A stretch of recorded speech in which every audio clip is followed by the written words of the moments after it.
గురూజీ, యోగుల యొక్క ఆరోగ్య రహస్యం ఏమిటి? ఏమి లేదు నాయన.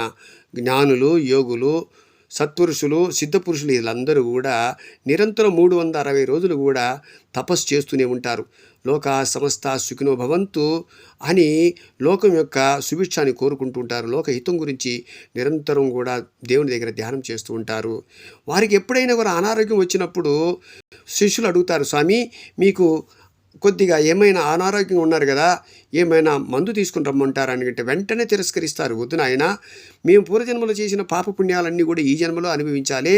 కాబట్టి ఈ జన్మలోనే ప్రతీది కూడా అనుభవించిన తర్వాత మేము సంపూర్ణ దశకు తేరుకుంటామని అంటారు. ఎంత ఆశ్చర్యంగా ఉంటుంది.